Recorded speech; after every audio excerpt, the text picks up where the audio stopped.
How are you? Doing great. Hope everybody else out there is doing good. Welcome to Tuesday night. We've got the big boss man is in the building. JJ. Big boss. Big boss. Big boss. That's right. Like that. I'm working on that. How's this? Fantastic. We've got Jen in the building. We've got Nate back from his adventures, and Nate has a major unboxing this evening. So start getting those upvotes in, man. We need lots and lots and lots and lots of upvotes. So upvote early and often. And, of course, we have our man Moose Mitch down there in the bottom corner. Hope you guys are doing well. We will also be racing this evening. So get those race entries in. You know what to do. Super chat, member chat, join the channel, gift memberships, and all of that kind of stuff like that there gets you into the race. If you're active in the chat, we'll put in a couple more at the end just for the fun of it. Send money now. There you go. Mm-hmm. So, and the big boss man's here, so you want to impress the big boss man. So there you go. Start impressing. Let's see. JJ, think you're special. Yeah. That's right. Make me feel special. Yeah. So like a little schoolgirl, right? Yeah. Ooh. I've got my pigtails and I'm so happy here on the playground. All right. Let's get to it with wrist checks. Miss Jen, what's on the wrist this evening? Okay, we will do this. The got baby the blue UG tonight. So very sweet. And speaking of that watch, Blake will be on a little bit later. He's wrapping up a recording of his podcast for, I guess, next week or next couple of weeks, but he'll be on a little bit later as well. On right now, though, is Mr. Mitch. What's on the wrist today, Mitch? I am wearing the Speedy Tuesday Mr. GMT commemorative edition. There you go. Master on a black rubber strap. Nice. I like that on that black rubber strap, too. That looks cool. We've got Mr. Nate. What's down there on the wrist? A Fitbit. Uh-oh. No, and you know why? It's a Cartier. It's a Cartier Santos. Oh, do really? we even have to ask? We know it's a Santos of some form. I had no idea you love that watch, man. That's great. Had no Can't beat my meat. Awesome. That's right. Come and get it. Come and get it. And of course, we got JJ on here as well in his picture, so we can't actually see what's on your wrist. So tell us, sir. I am wearing a Grubel 4C today. No, I'm only kidding. Oh, God. We are in fantasy land. Are you on because you finally got the Onyx day date? Oh, no, I did not. I actually wore the Tudor Black Bay 58 Silver 925 today. Oh, nice. Very nice. How are you liking that so far? I like it. A little top heavy, but it's got a lot of charm, so it makes up for the top heaviness. I'm willing to carry the load, as they say. Very cool. And of course, I'm wearing the Squale because. Nice. I love it. Love it. What gets more wrist time nowadays, the Squale or the Tissot diver that you have? You know, all weekend long, I actually wore the Longines Hydro Conquest GMT for 3 days in a row. So in the last few weeks, that one's actually gotten more wrist time than either the Tissot or the Squale. So it's weird. It's just, I wake up in the morning and I just throw something on. And sometimes when I'm lazy, I just leave the watch on that I slept in, which was Longines all weekend long. I didn't even take it off. So that'll do it. I do that sometimes. I favor a watch for a while. Yeah. And then I swap to the next one. It seems that's like why I asked ChatGPT, because then it mixes it up for me. Yeah. Seems like I've been doing that now on the weekends, you know, that I just put something on a Friday and it just stays on. It's weird. But yeah, I don't know. I may wear the Tissot tomorrow. I think I'll probably wear the Tissot to work on Thursday since I've got to go actually be in the office and see people. So I'm sorry. we'll see. Yeah, I know. feel sorry for them. That means they have to see me. So let's see who's in the chat this evening. Again, we'll be doing the race at the end, and we've got a big unboxing from our friend Nate. And so please upvote. He depending on what he unboxes, yeah. The ghost of Jeffrey Epstein didn't kill himself. Is that who you're speaking of? That's the one. You know what they say around here. You're only as good as your last unboxing. There you go. A guy named Archie Luxury keeps telling me to buy Breguet. Well, but are you influenced? That's the question this evening. What or who influences you as far as your watch buying decisions? Or do you just do it on your own? I don't think any of us do it on our own. Something influences us. I was going to say, I want to preface by saying everybody's going to say, I make my own decisions. Nobody tells me what to buy. Bullshit. It's all bullshit. You definitely get influenced one way or another. I'm not saying you don't, agree with everything, but there's no way you don't somehow influenced by some type of watchmaking decision. Yeah. Well, you do research. You see something you like, and you're like, oh, let's see what people say about this. Is it any good? Yeah. Right. If everybody's saying it's terrible, you're not as likely to buy it as if everyone's saying this is the most amazing thing. You got to get one. Yeah. Yeah. Chelsky joining us this evening. He says JJ and Tim Mosso. There you go. Yeah. Tim Mosso owes me about $200,000. I've told him that to his face. Wristwatch holic. I consulted JJ Watch Hangout before I started my Patek journey. There you go. And there was your first mistake. And of course, the link is in there. If you guys want to join us tonight, feel free. AB joins us tonight. I'm in this chat on WhatsApp. I wonder which one. The people on there convinced me to spend my money on the damnedest things. Yeah, we're terrible. We're really terrible. I know.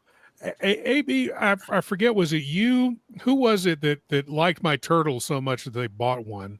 Can't remember if it was you or somebody else. No, that was I believe that was your friend Mikey. Your friend Mikey. Yeah. Okay, there you go. I couldn't remember who it was, but I know that's the one influence that I can take credit for was a Seiko turtle. Well, what about around the group? How many guys bought the Vacheron Overseas Blue Dial? At one point, like 10 guys in the group had it. Yeah, if I had the money, I would have. Absolutely. We've got the ghost of Archie Luxury also didn't kill himself.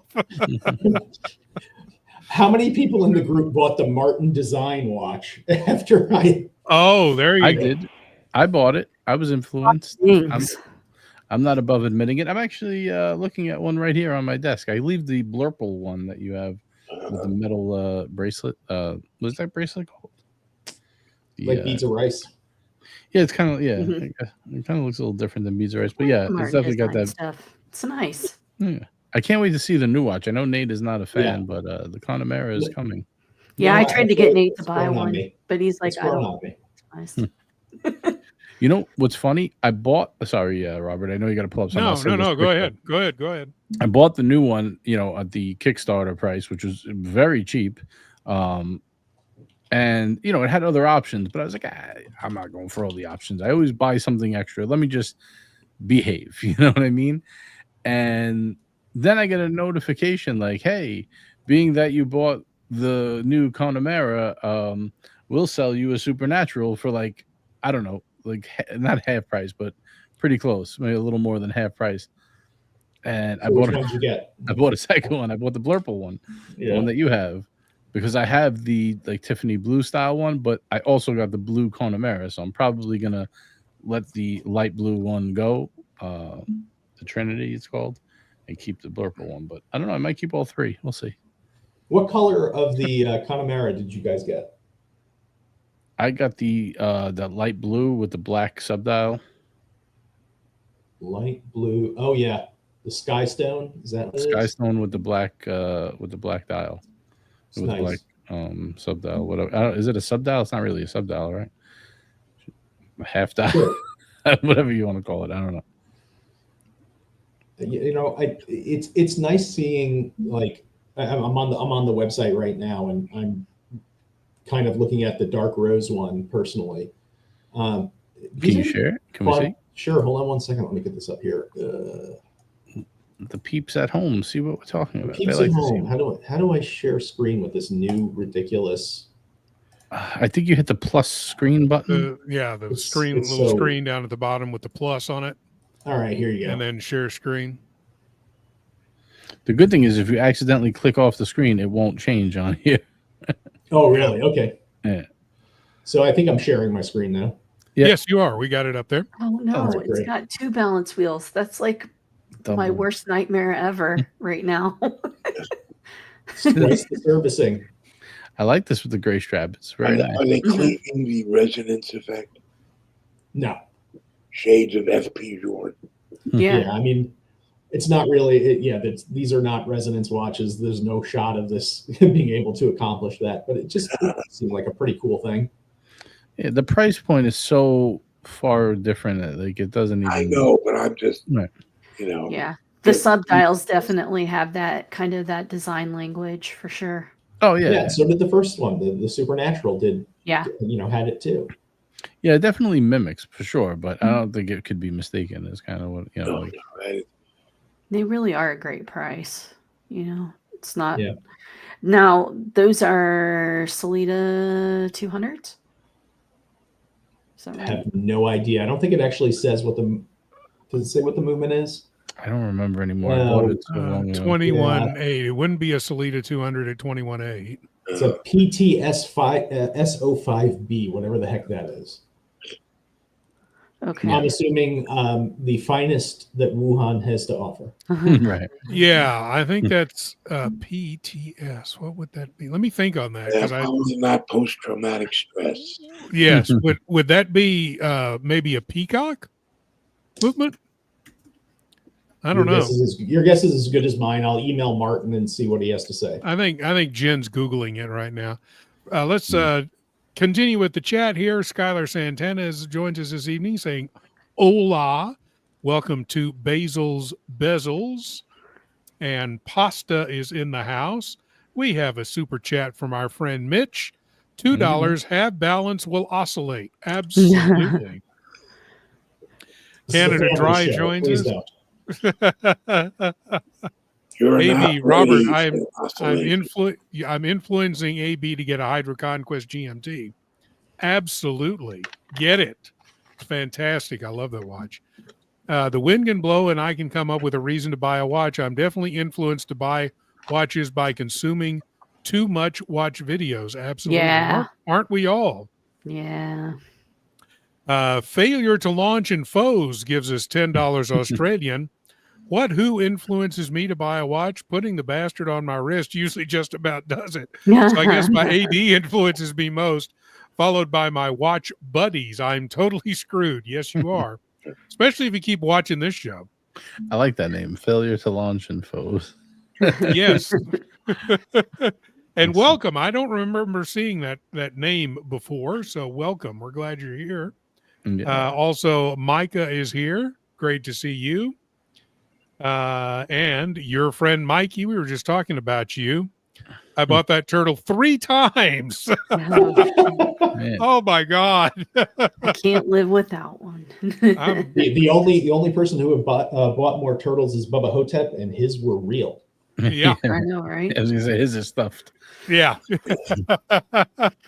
So hey man, so Seiko, I'm obviously a big influencer. Hit me up. Come on. Send me some watches. Speaking of which, did everybody see the 2 limited edition Seiko Pepsis that they're coming out with in September? Oh, the 2 Pepsis? Yeah, so you didn't see in the group today, Robert? No. One of them was posted in the group, I think. They're actually they're finally doing an actual co-branding with Pepsi. Yeah, I think there was an article in Monochrome also. Yeah, and Time and Tide. I'm linking it now. Hold on. Yeah, there was a PVD version with the black dial, right? And then there was a steel version with the I wish they would have did it, how fun it's always funny like that, right? That you always wish it was like something slightly different. Like I like the bezel of the PVD and I like the dial from the PVD, but why couldn't they just put it in the regular case with the oyster? It would have been perfect. Yeah. And can we all agree that Seiko does not know the actual definition of the term limited edition, considering there are 7,000 of each of these being made.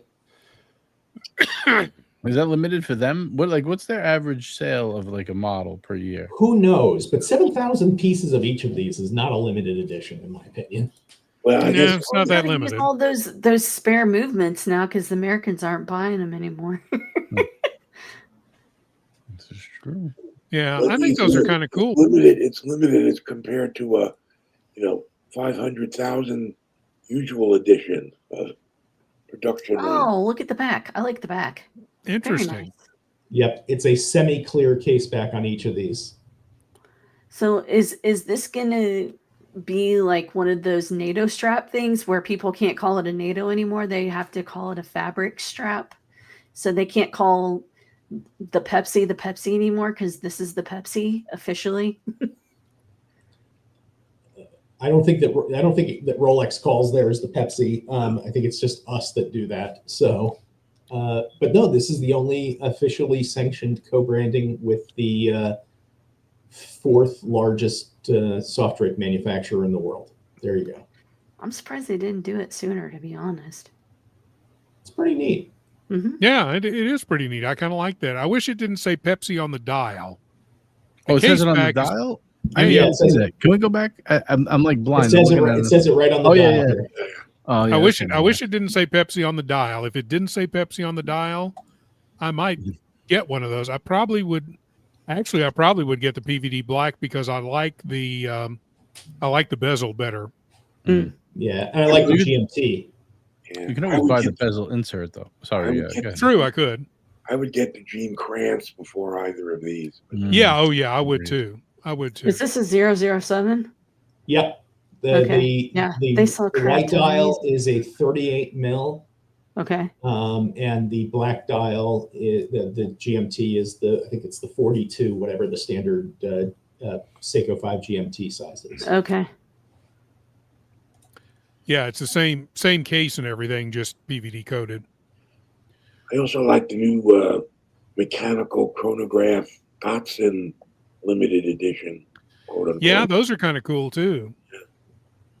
And it throws back memories to high school for me because one of my best friends drove one of those little Datsun pickup trucks that backfired all the time. It was fantastic. It was fantastic. Dr. Bob's Nightmare, welcome, welcome. Nerd with Swag, welcome to you. Thank you so much. Saw somebody else. Oh, yeah, Caliber YQG, welcome, welcome. Julius Caesar, welcome to you. So the gang is all here. Imagine if I had to redeem points to get it. They're Less not points upvoting than yet. 51 watching, only 16 upvotes. Let's get a move on, guys. Yeah, we need to get at least 40 40. upvotes for the unboxing this evening. It's a big unboxing.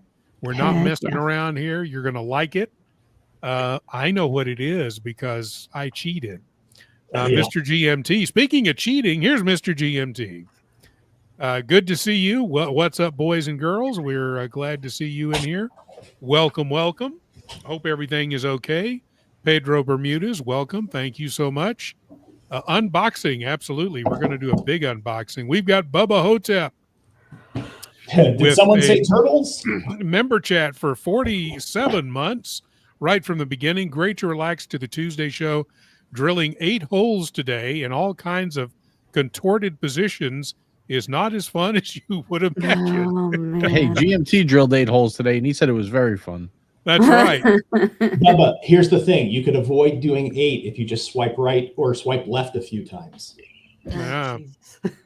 This is getting nasty. I know. Don't worry. This is how Tuesday starts out. It gets worse. I would just say, Mr. GMT had a lot of contorted positions while drilling today. So you're not alone. Is this what you guys do when Blake's not around? Is this what happens? Oh, we do it when Blake is around too. Oh. He just doesn't participate, but we do it. Bubba, congratulations on your hole drilling, and we're glad that you're in this evening. Ice your back. So, boy. At this point, I'd like to shout out our sponsors. Yeah. Say shout out to Watch MCM first. The sponsor is Hims. Welcome, welcome, MCM. Do you guys like drilling holes? Follow Watch Marco on Instagram. StogieSampler.com. So Smokers we can shout out the sponsors if you wish, Mr. JJ. Oh, we'll get to that. Yeah, you continue on. I don't want to break up the. Yeah, I just sold a watch to Marco, so I feel like I drilled in a hole. Nice. There you go. About time it's he very- got drilled. Very fair offer. Very fair offer from. Oh, look! Mr. Marco. Look who we fished on. There he is. Speaking of there Blake you go. Ray, there he is.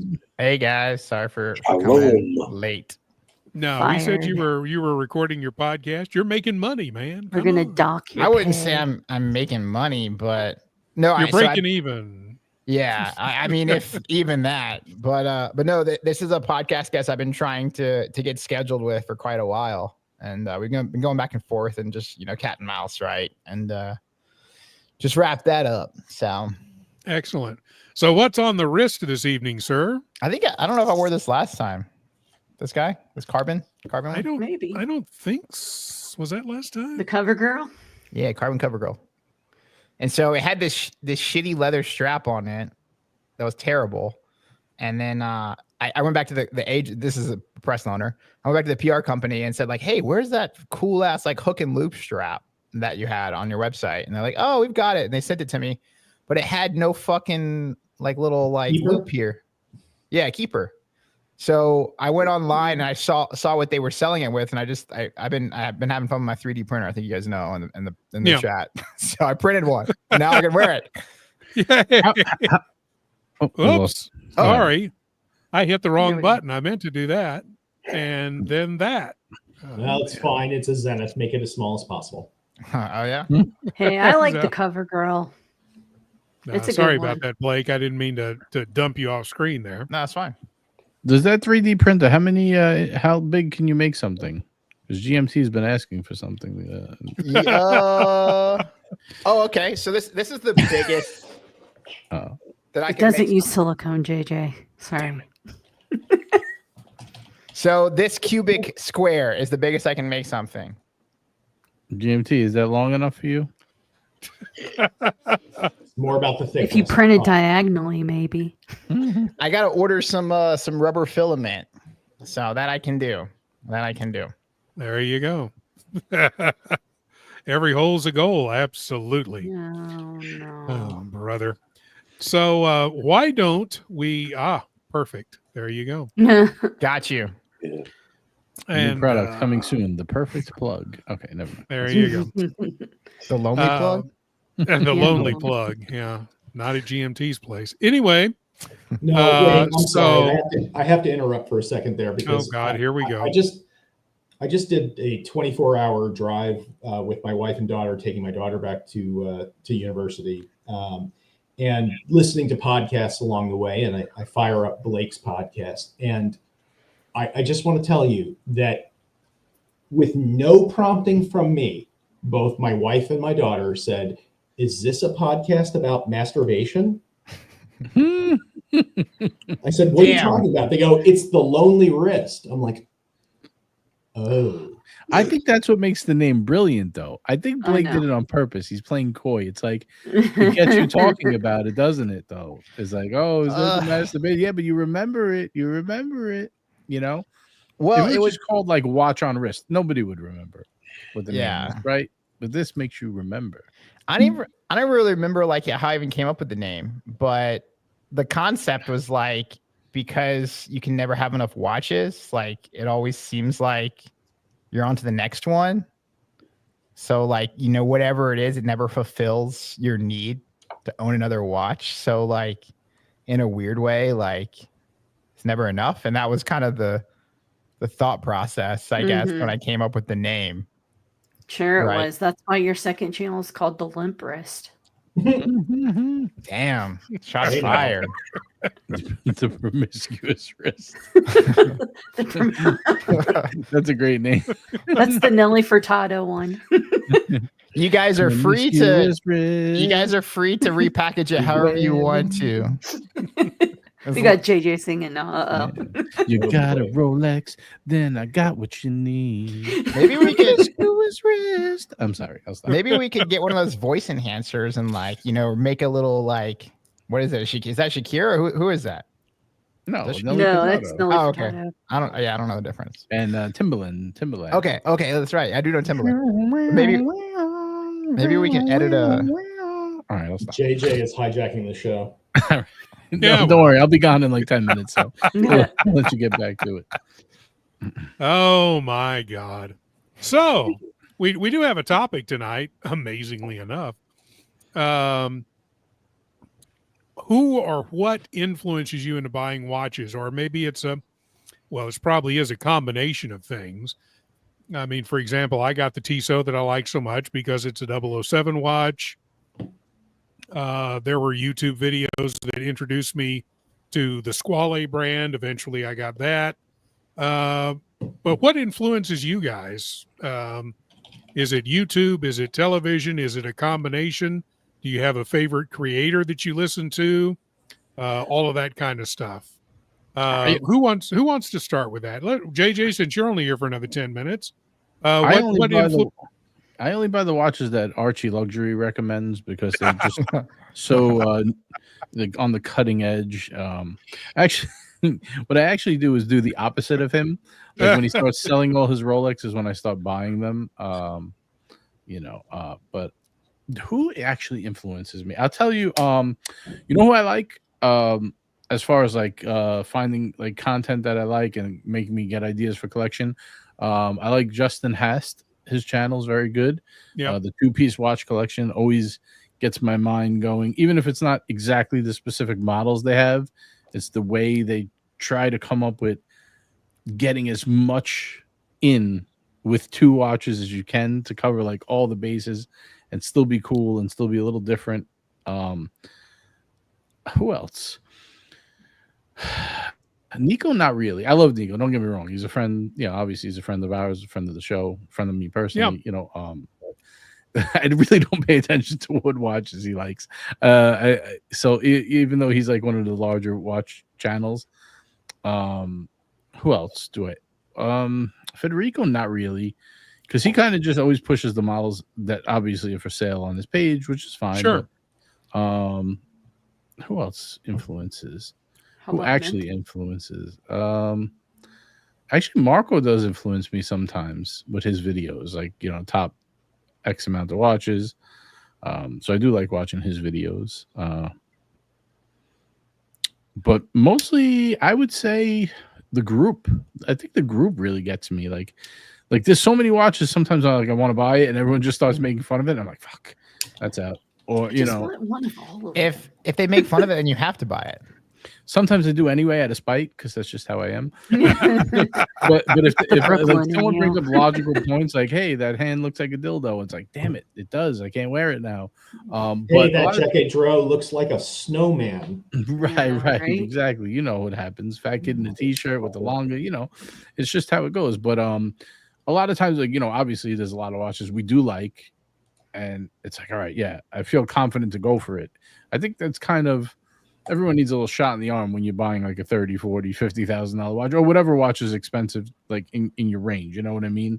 Yeah, even a $5,000 watch is a lot of money for a watch. Yeah. And it's nice when your pals agree that it's a good watch. You know what I mean? You don't feel so. Yeah. You don't feel so. No buyer's crazy remorse at that point. Right. Gotta have that emotional reinforcement. Mm-hmm. We want to welcome Serdi in the room. He's been influenced never to buy a Breguet. There you go. Welcome. We're glad that you're here, Danny. So let's go with Blake. You could be considered an influencer, but who or what influences you? I think JJ nailed it. I think my friends more than anything else. I will say that there are, content creators out there that give me the light bulb, hey, maybe I should, look at this watch or explore it or try it on or whatever. And then after that, I go through a crazy research phase.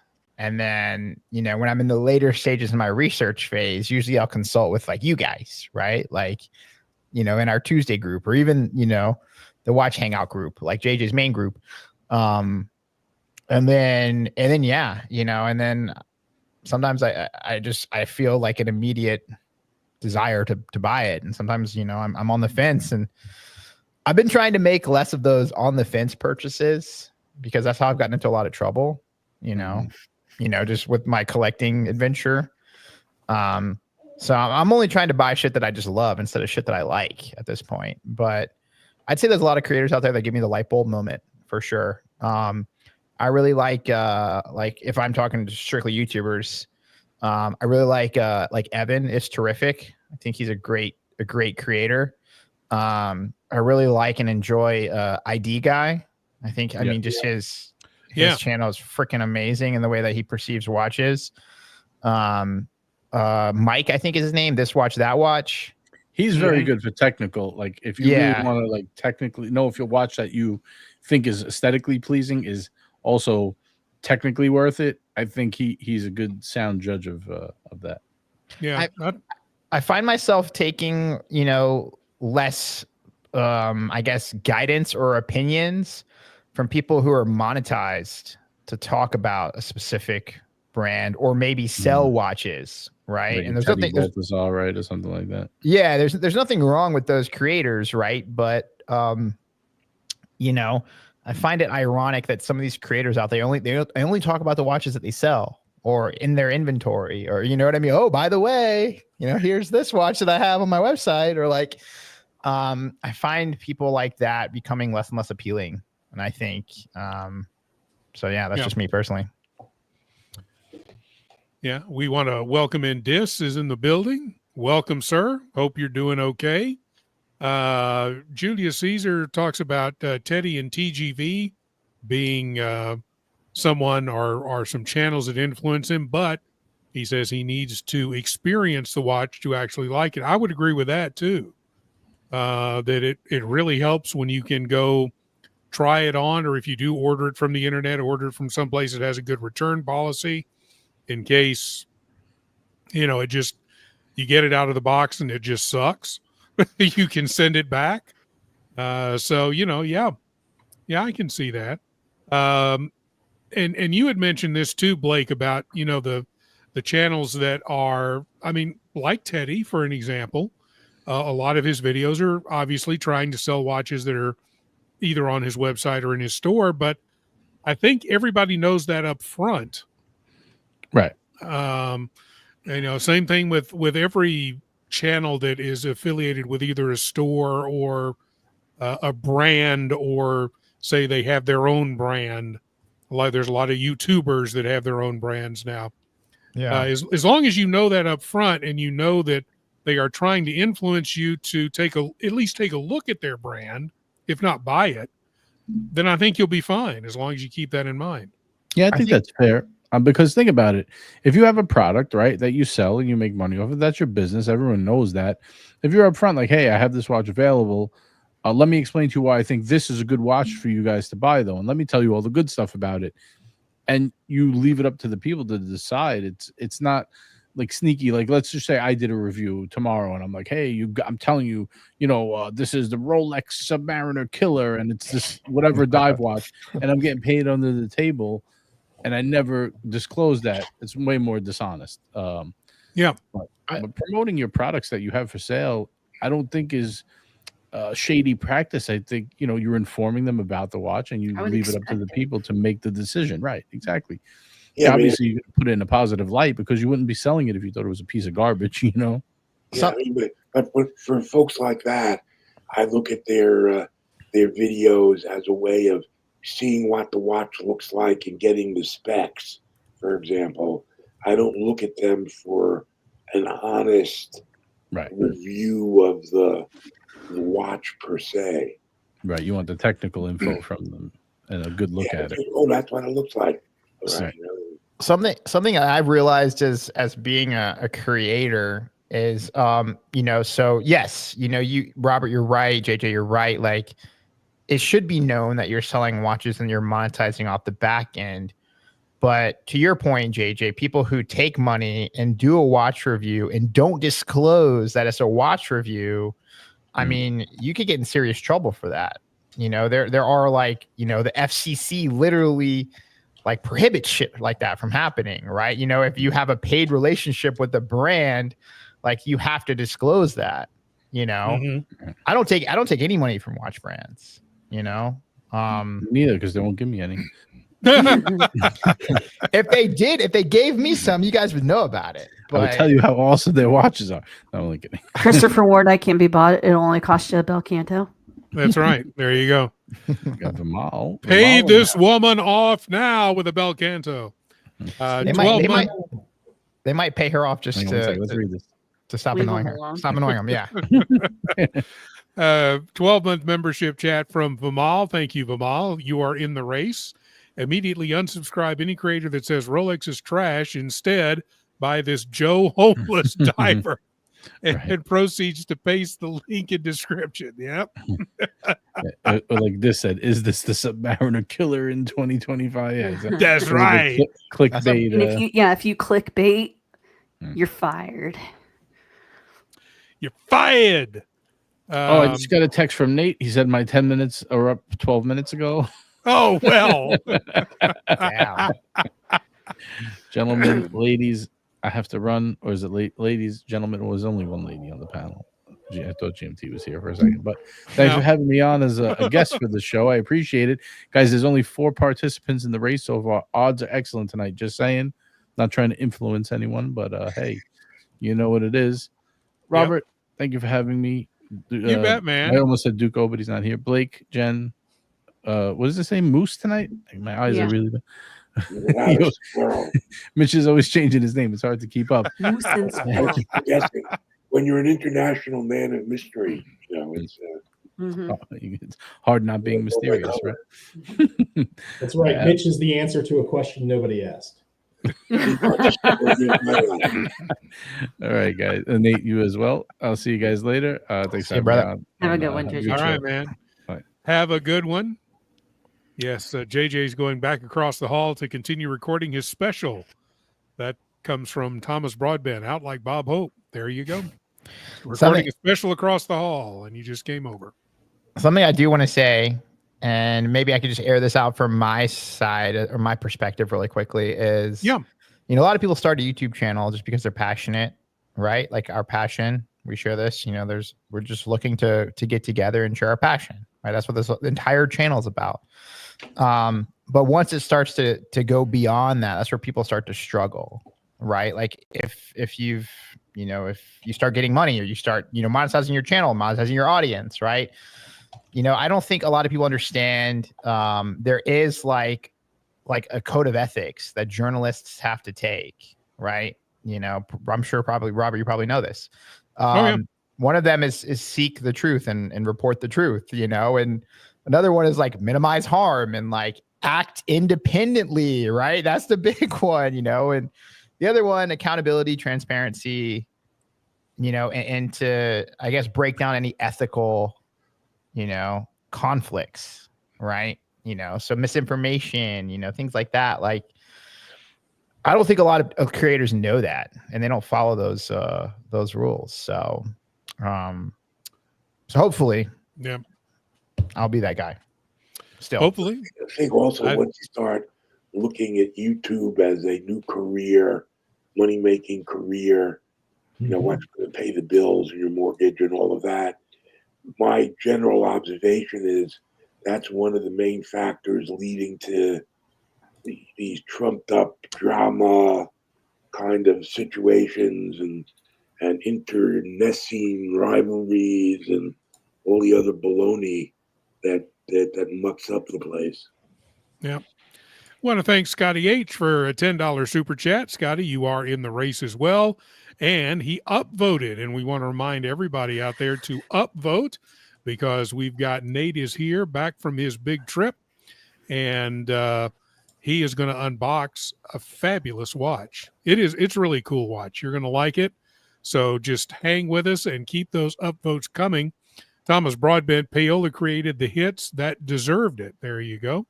Nerd with Swag. I love Citizen myself. Own 10 of them. I own several of them too.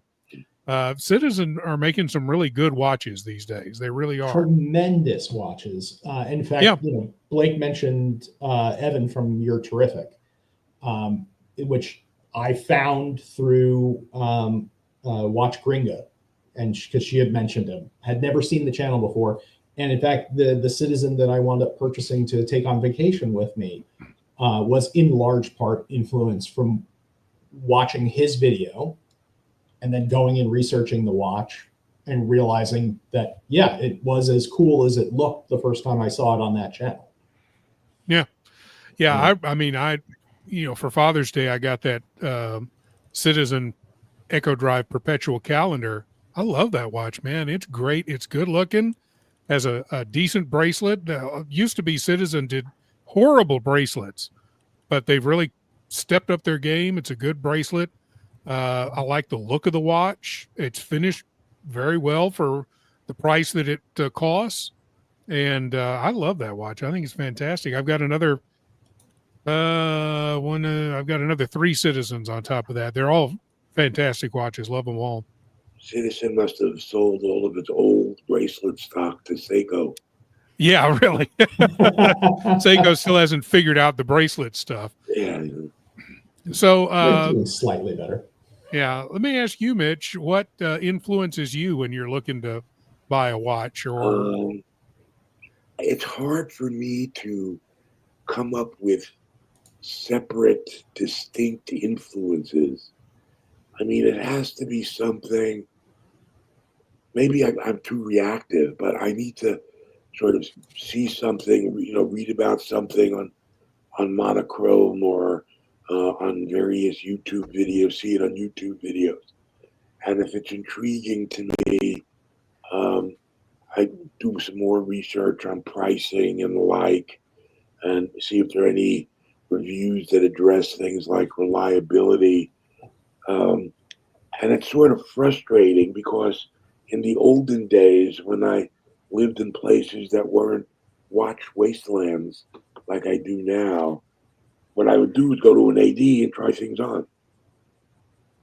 And I have really great relationships with a number of ADs, and that they'd call me when something came in that they thought I'd be interested in, and I just run on down and take a look at it. And when the brand rep or the CEO would be in town, they'd invite me to a dinner and stuff like that, which was much more enjoyable than this sort of detached research thing that goes on that I have to use now because of being in the desert of watches. Yeah. And it's interesting because, and I'm surprised St. Louis aren't getting more of these kind of either company run boutiques or AD run boutiques, because we've had an explosion of them here in Austin. Yeah. Now we have a dedicated Rolex boutique, dedicated Tudor, dedicated IWC, dedicated Panerai, Omega. We've got a Tag Heuer boutique opening in a couple of months.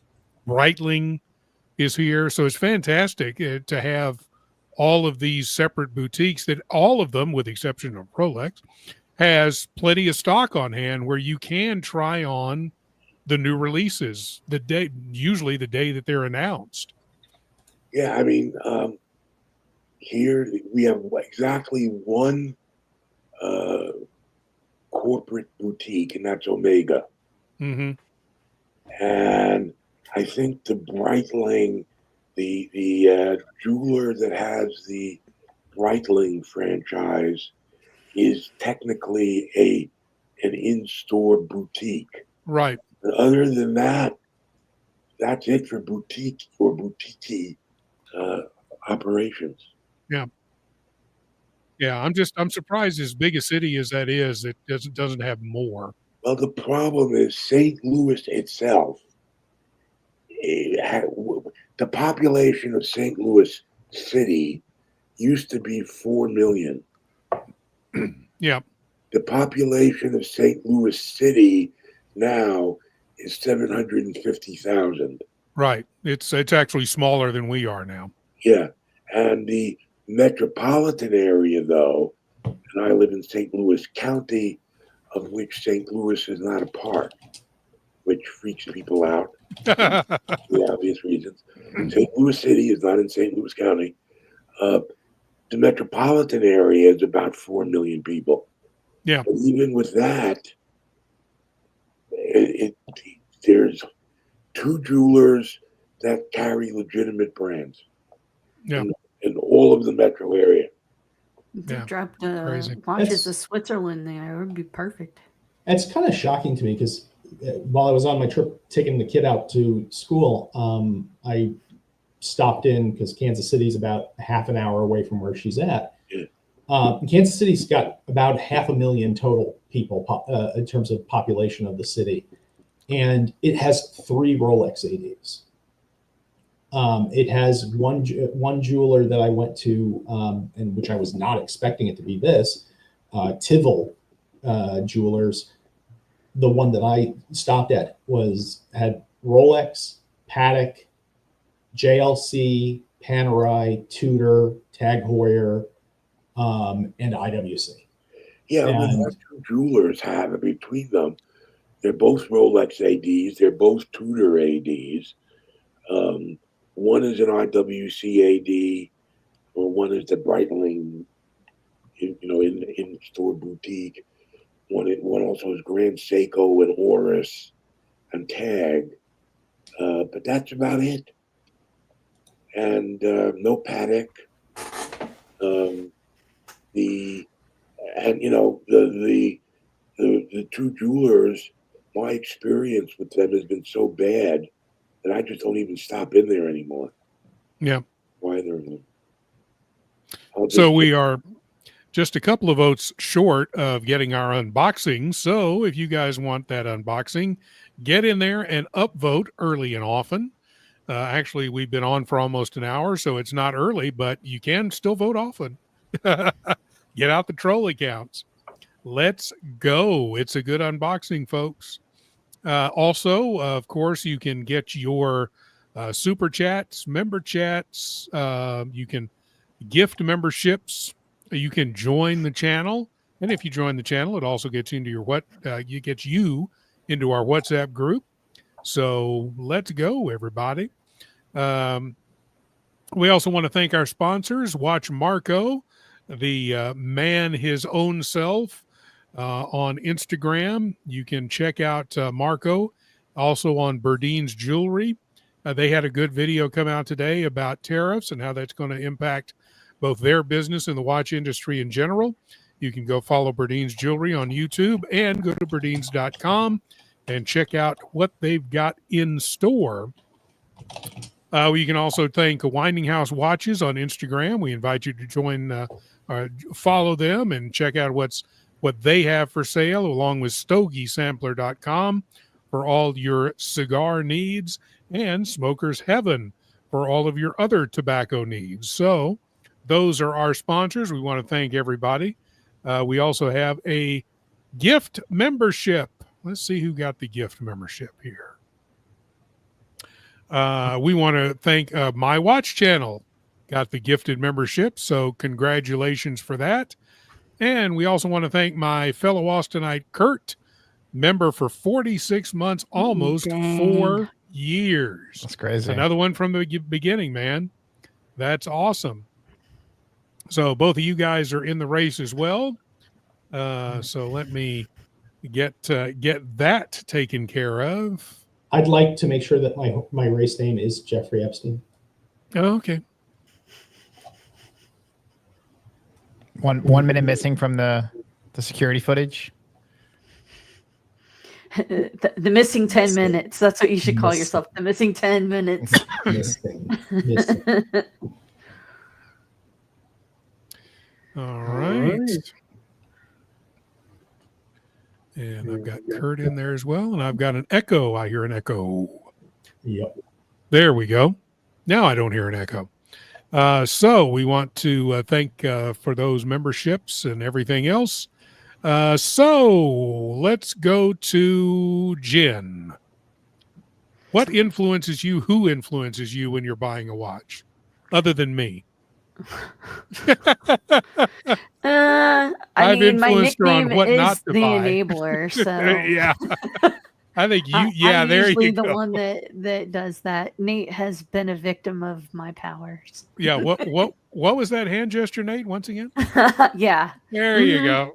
You still like that watch case I got you though. Absolutely. It is so great. I keep all of the spare straps, random links. It's a great piece, man. I really should start labeling You those because I have no freaking idea where stole most of that them go. piece too. I can see Yeah. the Jen coat of arms will feature a likeness of Jen whispering into an ear, "Buy the fucking Rolex." Yeah. Mhm. And then 2 middle fingers as the Yeah, bottom that's part. Yeah. So I would say one is probably Instagram. I scroll mindlessly through watches. Um, Omega Enthusiast, who is a seller, that son of a bitch. I'm going to buy a Omega Constellation pie pan at some point, and he has some of the best of them, and he keeps putting them up. Like, damn it. Take all my money, please. Also, I mean, I watch a bunch of repair videos. So, wristwatch revival. Yep. Some of the pieces that he's gotten in, I've never seen them before. And so you get an opportunity to actually see them and see what some of the flaws are in them as he, fixes them. So you get a really good idea of how they're made and what to look out for. But yeah, YouTube to some extent, influencers, but I would say probably Instagram and repair videos more so than anything. I just see stuff that I like. So here's a question for you. You said you watch a lot of the repair channels, and I do too. I think they're fascinating. Did that in any way influence you to take up working on watches? Absolutely. Yeah. I mean, just to see somebody do it, I mean, it feels daunting when you think about it because it's so unknown. You don't see people doing it that often.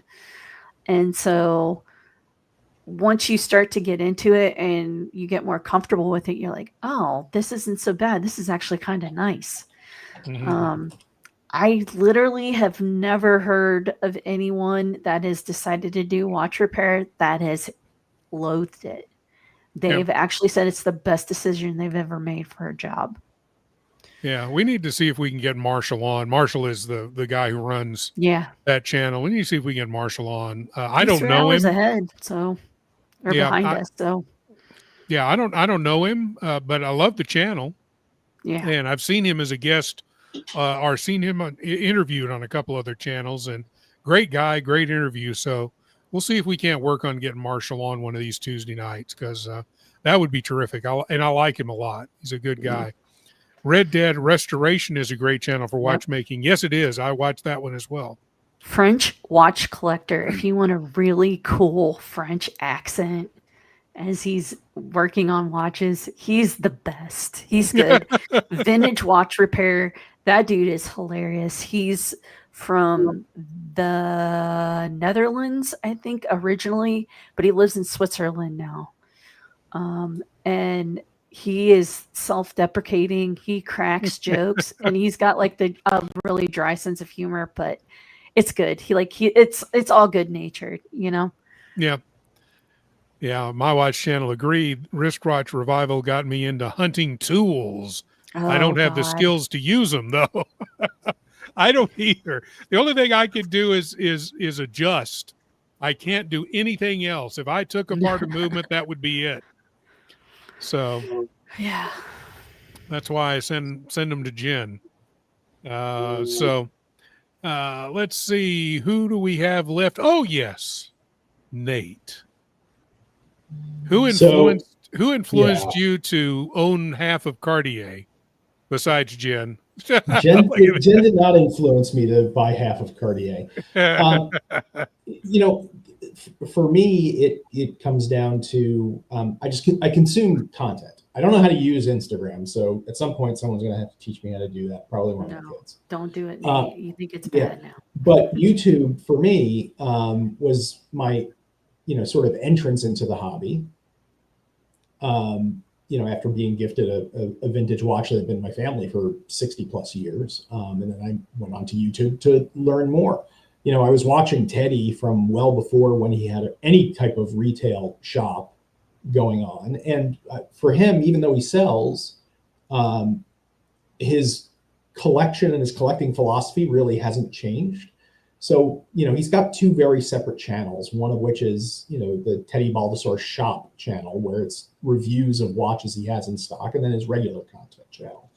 But at the end, for me, there is no greater influence on YouTube as Tim Masso for the way that I like watches, because I'm interested both in the aesthetics and the engineering. And, in my watch collecting group, they basically call me the Timu Tim Masso because of the amount of knowledge that I have, the dollar store version. And, having met him and talked watches and having made purchases from 1916 Company. Oh, there's a GMT sighting. Hey, buddy, how are you? 1 second, guys. I'm trying to get my audio sorted here. Sorry. All right. So for me, it's always Tim. And even though he's selling, I've never actually bought a watch from one of his videos, like actually gone to 1960 to make that purchase. It always winds up being, oh, that's an interesting watch. Let me fall down the research rabbit hole about that watch or that brand. There are any number of brands that I've never heard of until I've seen one of his videos. And then after the research, looking at reviews, reading from the forums, any number of things, and consuming a ton of content, I wind up purchasing. Same thing with, Evan from You're Terrific. Again, I have made purchases specifically because of content that he's made. And I know he has nothing to do with selling watches. It's journalism and content creation for him.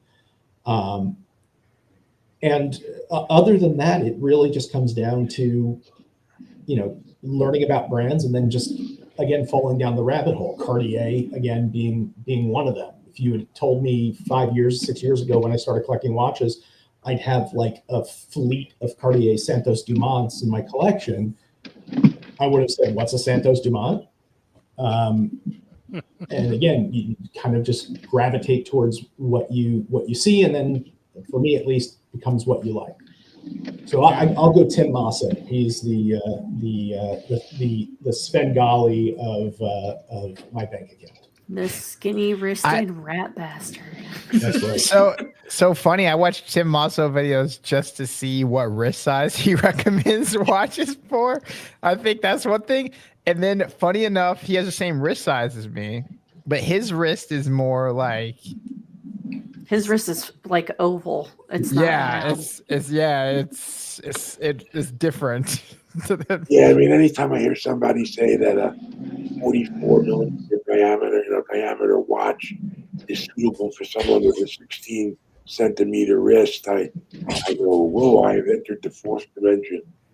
No, the thing is, some of the ones that he does, I mean, and again, because of how he shows the watches in all the different angles, he's shown, what is it? The IWC Portuguese or perpetual calendars. Those are 44.2 millimeters, but lug to lug is 49. So it's like, oh, this can be worn on somebody who has a 6.5 or 6.25 inch wrist. Yeah. It's all about the lug to lug than it is diameter, I think, in my opinion. And I find while we all know that he is he is involved with a company that sells watches, because so much of it is pre-owned and they only have, at any given moment, one of the thing that he's selling. I don't really view it as, he's selling me on his inventory, because even if I wanted to buy it, probably by the time I would get around to it, somebody else will have already picked it off the website. It's really just great for research. There are brands I would have never known about. So Tori Billard, I would have had no idea about that brand. Recep Recepi, damned if I would have known what the de Bethune was, before 5 years ago either. But all of those things and all those brands, whether I like them or not, whether I'll get them or not, the vast majority of them have come from him as a content creator. Yeah. So GMT, where are you driving off to? I just had to pop off at home and do something there, and then go back to work. They're always Just leave it at that. Yeah. They're always driving somewhere in transit. Yeah, well, that's the only time I'll jump on is if I'm driving somewhere. So before you get back to the shop there, we're talking about tonight what influences you on your watch purchases. Obviously, 007 movies are a big influence to both you and me. Yes. Talk to me about that influence for you and where that's led you in your collecting journey. Foremost, believe it or not, I'm into my fashion. Yeah. So, and James Bond is very fashionable. He's a very fashionable character. Steve McQueen is a very fashionable character. What's the Suits guy? With the guy that played in Suits? Forget his name now. But anyway, there's a lot of characters.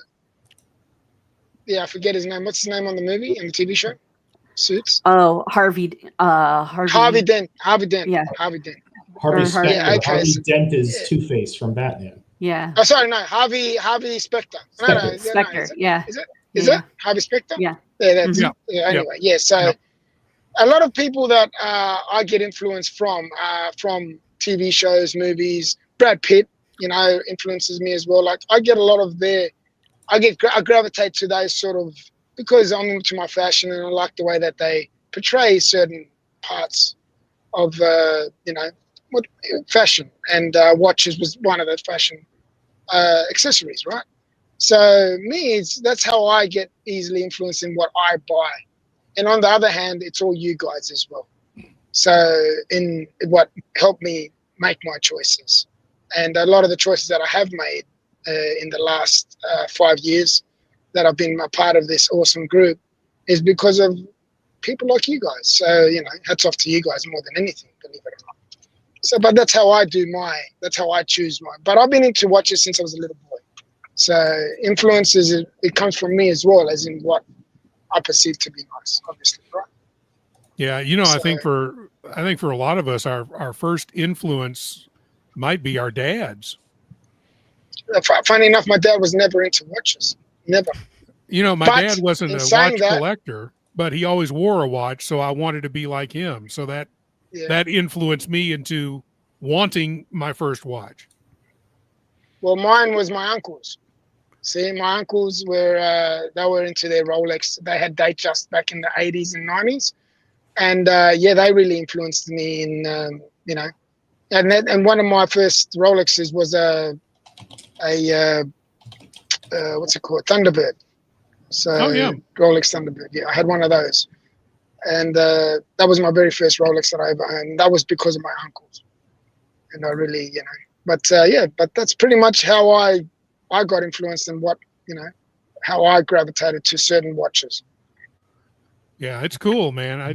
There's so many ways to get into this hobby. It's one of the things I like about this hobby. Everybody's been influenced by something or someone. Thomas Burnett with a member chat for 24 months. And by the way, thank you, Thomas, for staying up all night in England to watch us.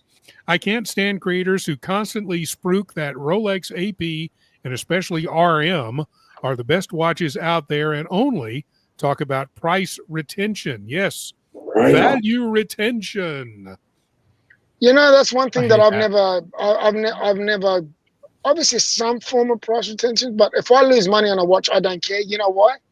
Because at that point of time that I've worn the watch, have I enjoyed the process? Have I gotten something out of the watch? And if yes, well, then the money that I lost is very well worth it.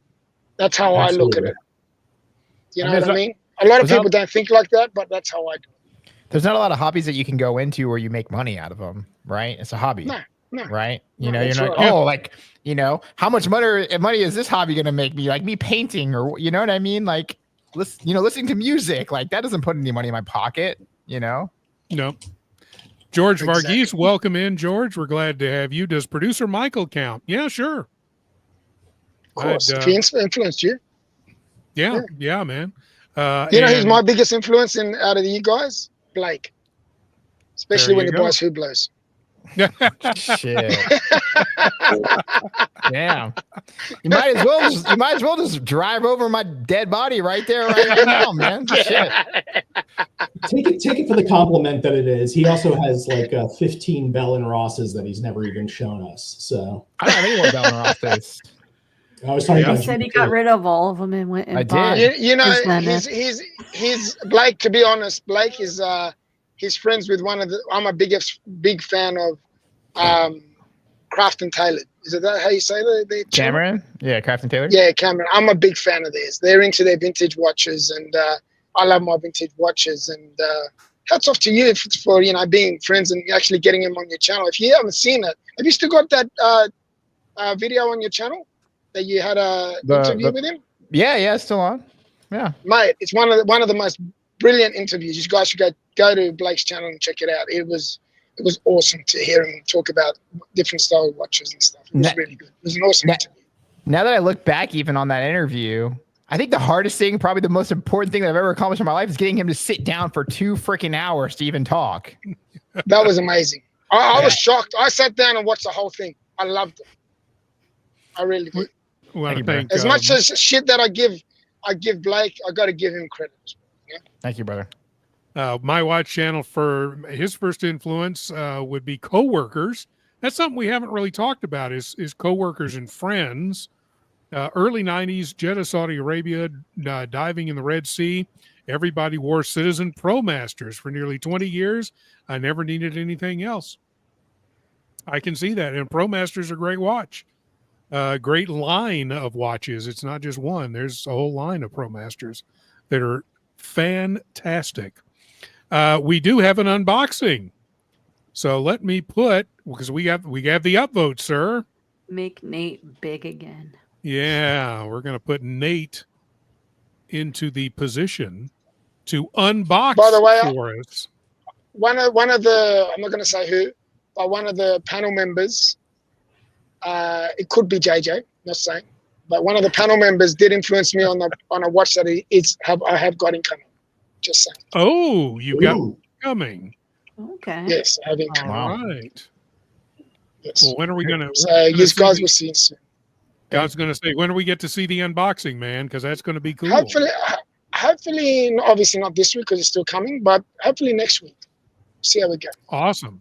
Awesome, good. Well, if it comes before Tuesday, you can obviously do it here or on Sunday fun. Yeah. Love to see it. Whenever it gets here. Yeah, I'm excited. Very excited actually. So speaking of unboxings, what do we have here, Mr. Nate? It's another Citizen. No, kidding. Yeah, there you go. You're gonna have to tell us what influences purchase too appropriately. Just saying. Okay. Well, I'm going to actually do 2. One of which some of the folks in the WhatsApp group have seen before, but I was intending on unboxing this before I left on my trip, but never got a chance to. And I'm going to do that one and then a second one.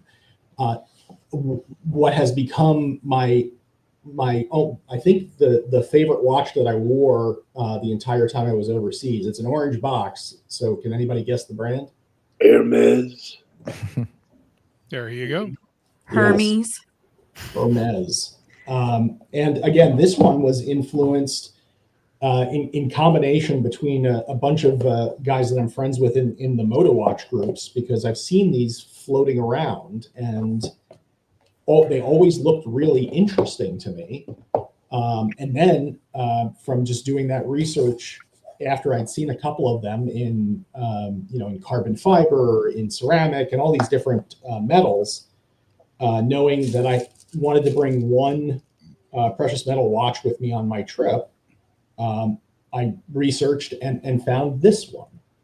Let's see if I can get a halfway decent picture. And it's the and to some extent, this is also a Tim Masso pick, which is the Hermes H08, which is a tremendous sports watch. Hermes is doing some great things in watchmaking right now, really surprising from that brand. And this one, if I can get it to focus a little bit, is in rose gold with a ceramic bezel and a titanium caseback. Oh, nice. Beautiful. And Yeah. I wore this, you know, to some extent with the hopes of well, two hopes. One, not having my arm chopped off, which will be the inside comment for the people that are in the WhatsApp group. Yeah. But also to kind of show that, you know what, you can go around, you know, Europe, London, and all these places where people are talking about quote unquote watch crime. And if you're not stupid about it, you can wear pretty much anything out there. So just a comment about it. I wore that watch probably 15 of the 20 days that I was away in Europe, most of that time in London, and at no point felt unsafe wearing a precious metal watch in any part of the city. Yeah. That's because they know it's going to be hard to resell. So here's the thing. This watch is $16,000 new, and I don't buy new with very limited exception. And talk about no value retention. I paid less than half for it. And, you know I could sell it for profit at this point, but I have no interest in doing that. But I really think that Hermes is a sleeper brand that people actually need to start paying attention to for watchmaking. Yeah. You know, the Thank you, H08 GMT. Go ahead. GMT. Yeah, the H08 is probably one of the best sports watches out there right now. And again, comes in every color, comes in any metal, comes in carbon fiber, comes in ceramic, comes in titanium. They have a steel one, they have a gold one. And you can pick them up for as low as maybe $3,000 and change on the secondary market, depending on the metal and the color. And it's, you know, they own, 25% of, I think it's Vaucher manufacture. So these are Vaucher movements. So these are, you know, these are Parmigiani movements that are in these watches. And, you know, they're really a masterful design. And they remind me actually a lot of Cartier, because they're moving into watches from being a luxury brand. And they're doing it in a really big way. And I wouldn't be surprised if we, you know, heard a lot more noise from them in the watch space in the near future. So yeah, I've got an acquaintance in Austin Red Bar who has an H08 that I've actually gotten to try on for a while. That watch, it wears so well. Yeah. And it's, the thing I like about it too is it's incredibly readable. I mean, oh my God, that they created fantastic. their own. They created their own font, which is kind of bizarre that there's still fonts to be created.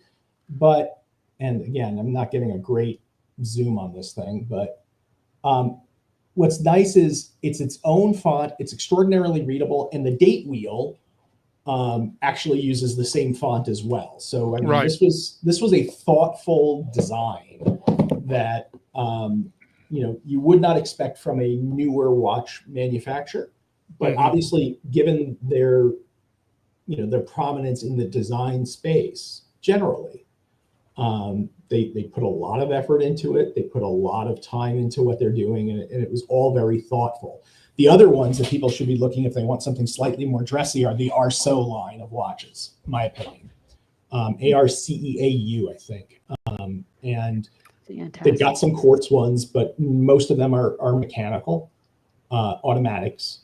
And they have some amazing complications too. Calendar watches, moon phase watches, and time only. So I know that Louis Vuitton is making a big move into the watchmaking space. Yep. But, you know, having looked at the tambour and those pieces and compared them with the Hermes watches, Yes, Ollie, you've turned into Hermes watchdog. Uh, There you go. It wasn't on my bingo card. yeah. Well, you If need I to had get a to- new bingo card, my friend. Yeah.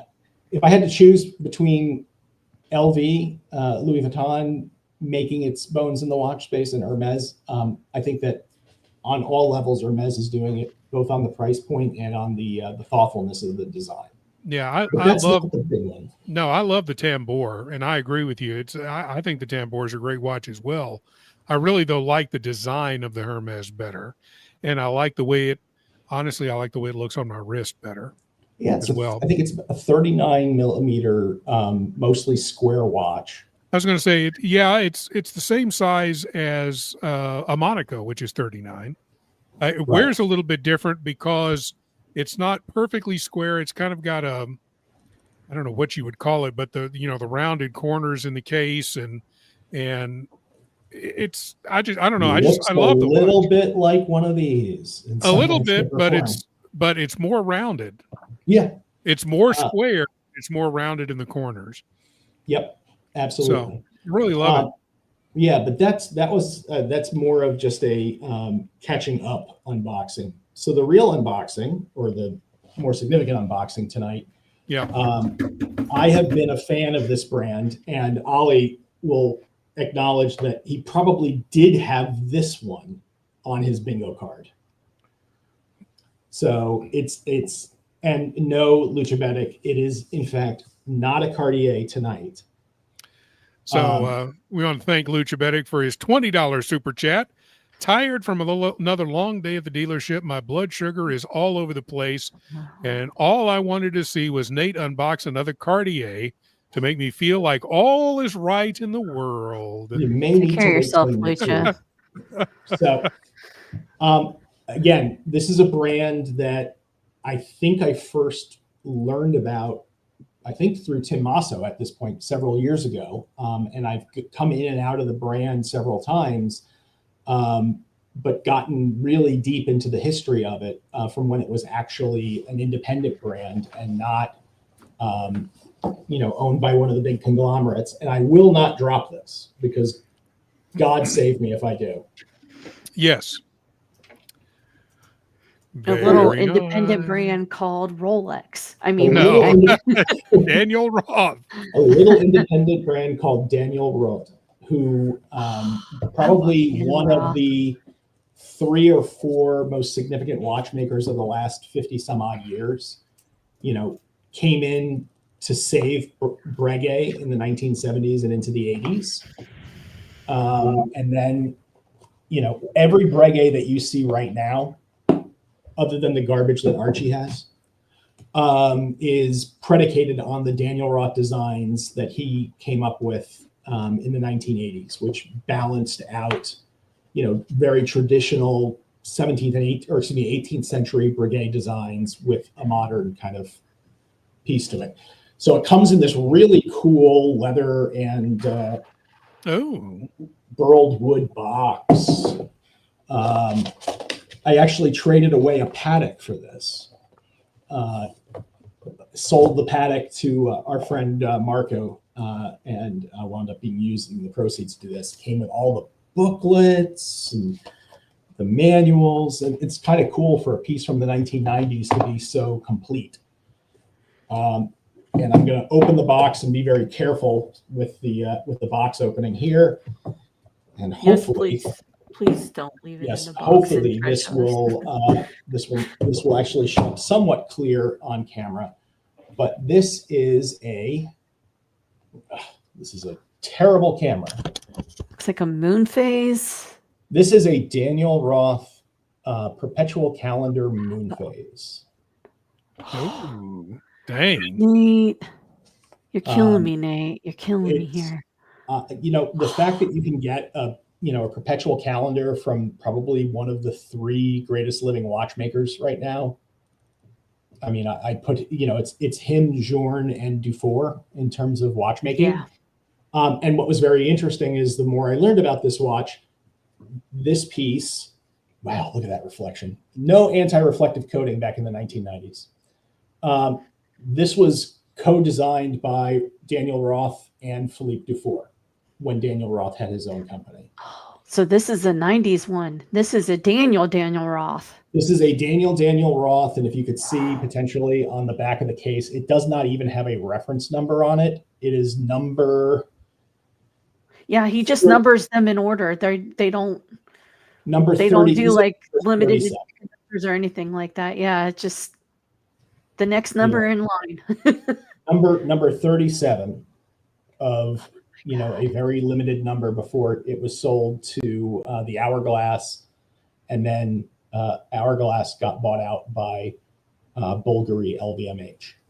So it's a 35 millimeters wide by 41 lug to lug, but because watches that have that shape will wear much larger, it probably wears like a 38 or a 39 millimeter round watch.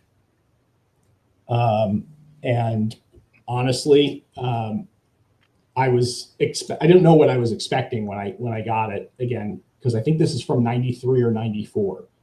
And, you'll laugh, but this is like end game for me. I mean, I'm never going to wind up with a Journe, I suspect, for a variety of reasons. Although I did have a tremendous experience with the FP Journe boutique in London while I was there. And Roth to me is FP Journe without the baggage. Yeah. There you go. So man, that's gorgeous watch, Nate. Congratulations. And what's really interesting as well is Daniel Roth is still alive. He's not with the Daniel Roth brand that's owned by Bulgari. He makes his own subscription watches. But for these older pieces, you can either send them to him for service, or Ollie, you never get to make that comment. Every time you're on camera, we get like warnings from the ASPCA that there's a brown bear on the loose. I know, right? Super chat from Ollie Reza. Can we get Nathaniel to unbox some Nair for those arms? Yeah. My swarthy Persian friend. Okay, so you could send this to Daniel Roth for him to do repairs and service on, or you could actually send it to Bulgari because they have access to all the parts going back to the beginning of Daniel Roth as well. Never send anything to Bulgari. Preach, brother. I sent another Daniel Roth that I had that just had a broken mainspring, which frankly should have been $100 part, back to Bulgari because nobody could get the mainspring for that Daniel Roth because it was an extra flat watch. And apparently it was like an 8-foot long mainspring that nobody else could manufacture. So it had to go back to Bulgari so they could send it to 2 Daniel Roth technicians who are like 90 years old living in a cave in the Swiss Alps. and a mainspring and a service cost me $2,000 on a time-only watch. How long did it take? Because how long was it, Nate? They've had one of my watches right now for almost 11 months, dude. Yeah. And it's just a freaking little quartz hybrid watch. It was like a year and a half? I dropped mine. No, it was less than that. I dropped mine off in June of 2024, and I got it back in April of this year. For Christ. Yeah. But they service that watch, and it's not an easy one to service. I mean, the Daniel Roth I understand. One could have been very easy to service, but fair, Ollie, fair. This one is just absolutely amazing. I would, we're talking about, people who are influencing other people. I would strongly recommend that anybody who is interested in the history, the late 20th century from the 70s on, in terms of independent watchmaking, look up Daniel Roth on YouTube. There's a tremendous amount of material that's now come out about him in the last several years. It's a couple of great videos by Young Brando, where he's talking about Daniel Roth. A bunch of different videos from Tim Masso on many references. So it's just in terms of the tech specs, and a few biographical pieces on him. a very interesting man who's came up through the traditional way that watchmakers of the late 20th century, became independent. You work for a legacy brand for 20 or 30 years, become the master of your craft, and then go off on your own. While it's amazing that we have all these tremendous young independent watchmakers now. I mean, was it Philippe Piccoluk? I think is like 25 years old making watches, and they're amazing. But you go back and you look at the Dufors, you look at the Journes, you look at the Daniel Roths, you look at Brigitte Perchepi, same way. Yeah, He worked his way up through Patek. Yeah, these people were repairing watches. They were, curating vintage, museums for some of the brands and keeping their pieces in working order.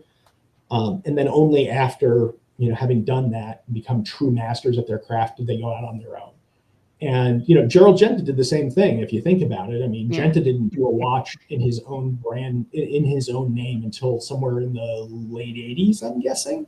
Yeah. I mean, granted, some of the shit that he made is like wacky out there stuff. Yeah. Shocking. But I mean, some of it's really just bizarre.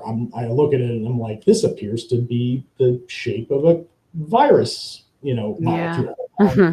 So, oh gosh, that watch. Ugh. Yeah, Cap had asked about the new blue Louis Vuitton, and I'm not sure if this is the one he was talking about. Obviously, Ali's not a fan of it. There you go. Oh my, Cap, is that the one or is it another one? Is it the new diver that you were talking about? But he said it wasn't a tambour. Yeah, I think it's the Escale that he's talking about. Yeah. Well, that was the Escale, so there you go. So I'm guessing that Ali, I think that Ali probably, given his knowledge of the stuff that's in my collection and the weird crap that I've purchased over time, he probably had Daniel Roth somewhere on his bingo card for tonight. Well, but what's amazing is, I mean, and again, I'm not going to talk about value retention or anything else like this. I have no idea what this watch retailed for originally in the 1990s. I'm sure that it was for more than what I wound up paying for it now in $20-25. But finding a true independent out there, and most of my collection is not independents, but having some true independent watchmaking in your collection, I just find to be sort of like the next stage for me, at least in terms of my collecting. I hope to pick up more Daniel Roths and more independents as the collecting goes on, and fewer Santos Dumonts. Yeah. No, let me take that back. Not fewer Santos Dumonts. No fewer Santos Sacrilege. Dumont. So we're going to give you a 2-minute warning to tonight's race. 2 minutes. So get those last minute entries in. And of course, you know how to get in. I don't need to repeat all of that stuff by now.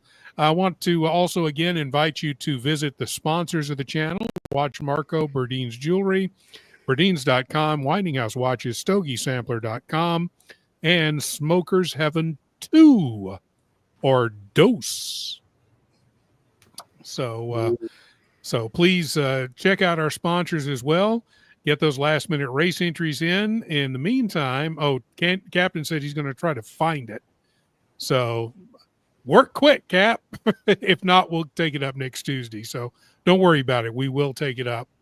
If not today, we'll take it up next week. No problem. Yeah, and as an FYI and preview of coming attractions, there are 5 more unboxings. Oh my gosh! Including a that are couple, on the desk. He's not talking about the floor. Yeah, including several that are still wax sealed in their boxes. I have not taken them out. I left them in their wrapping and wax seals as I brought them back from a trip. And that's right. I'm not saying it was an out of the country trip. I'm just saying it was a trip. A trip. A trip. It was a trip. It was So a trip. I think we've got what Cap was talking about. So let's see. He says it may have been a tambour. So we'll bring up this one and see if this is the one, maybe. So is that the one, Cap? Ooh, I do like that one. See, yeah, I like the tambours. I think they're nice looking Mhm. watches.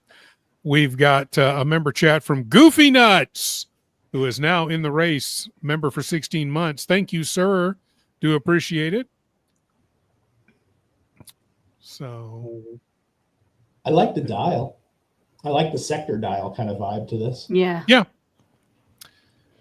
Sorry, I'm getting our latest entry loaded into the race. Mm-mm-mm.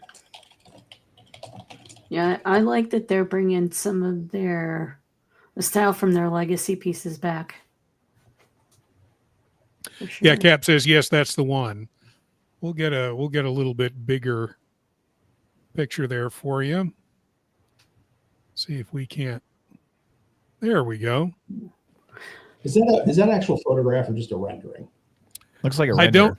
think it's a rendering. Yeah, that's from the Thank LB you, website. there. It's too clean. It's too clean, and there's no reflection on it.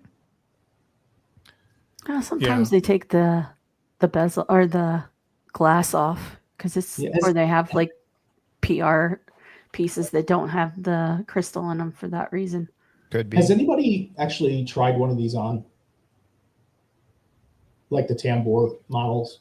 I have not. I would like to. We've got an LV store here. I've just never been in it to try it on. Do it. Yeah. I'll one of these days I'll go in and do it. Sure. Do it. Yeah. I thought for sure Yeah, Brian I would have show I have up the and tell me same that group. I'm his influence. Yeah. I'll walk in my cargo shorts and a Seiko and say, "Hey, man, let me try one of them Louis Vuittons. Can I get me one of them bags that Let everybody me wants? have one of them bags and one of them tambourine watches. You got one of them tambourine watches? I love those things. It's annoying to me how it says Paris, but then it says Swiss at the bottom. Yes, it was made in Switzerland, but the brand is from France. Design in Paris. Yeah. Well, look, Cartier has Cartier Paris on any number of things that they've had. But Cartier is way cooler. They can do whatever they want. That's true. And just to, given the comment from Robert, I walked into that Tivol Jewelers with their huge Patek display in my cargo shorts and my Birkenstocks and a baseball hat and 6 days growth, and was still showed any number of very, very, very expensive watches to buy. That's how Nate shops for watches all the time. He That's always right. goes in his cargo shorts. Ali Reza with 709. This chat dedicated to Moose. Hope you and your collection are doing well. Now I'm broke. Further dedications next week. Thank you for that dedication, and welcome Ali Reza and your dedication to our man Moose down there in the bottom corner. Muchas gracias. That's right. So it's race time. Let me pull this up so we can show you everybody who is in the race so far and ask you guys to nominate a couple of folks. First of all, we've got Mitch, Failure to Launch, Bubba, Vamal, Scotty H, Jeffrey Epstein's Missing Footage, Kurt, Thomas Burnett, Lucha Betic Underground, Ollie, and Goofy Nuts. Throw Captain in there. He is our captain. That's true. Throw Captain in there. It's not like we have any risk of them winning. Let's throw Canada Dry in again. Yeah, all right. He sent me his collection on email. He's got a nice little collection. Oh, nice. Very cool. Let's do one more. Anybody else? Is Nerd with Swag in there already? No. Throw Nerd in there as well, and we're done. I got you back. He's always I got showing you up. back. All right. There we go. Lucky So we're going to go for in the gate. the usual 44 seconds. Kill that. Shuffle up. And away we go. And they're off. And they're off. All right, that killed everybody's ears. Here comes Vimal, who is in the lead. Everybody else is just kind of lined up, being lazy there in the back. If Vimal, who consistently wins yet has no ability to get prizes, wins again. That's right. He never got my prize either. Yeah. We're just going to make JJ drive across the border at some Look, point. he's running away with it. There goes Mitch fading to the back. Canada Dry, though, is up there in second. Kurt in third. Dang, and here is he going comes to go Cap. wire to wire? No, I don't know. Here comes Cap. Let's see. Oh, shit. Look at Nerd with swag. Nerd with swag. Hey, that was like out of nowhere. Yeah, that was crazy. That was absolutely out of nowhere. Nerd with swag, congratulations. You are our winner tonight. We will eventually have some monthly races, and you could be up for a prize. Congratulations. We're happy for you. And that will do it, ladies and gentlemen. We are donezos. We'll be back again on Thursday night. We want to thank Mr. GMT for stopping by. We want to thank Nate for the 2 unboxings. We want to thank Blake for being here as well. Mitch down there in the corner. Jen, of course, my personal watchmaker. We will see you guys next week. Until then, have a fantastic week. And we'll see you, I'm sure, on Friday and Sunday this week, as well as next Tuesday night. Have a good one, everybody. Can't beat my meat. Awesome homemade Greek-style food. Come and get it. Our awesome gyros. Come and get it. Our big breakfast. Come and get it. Our Wednesday special, charcoal pork shifty and souvlaki. Come and get it. Our Thursday special, cabbage rosé. Come and get it. And our biggest seller, souvlaki. Tuesday, Friday, come and get it. And don't forget, in 2024, come and get it and you won't regret it.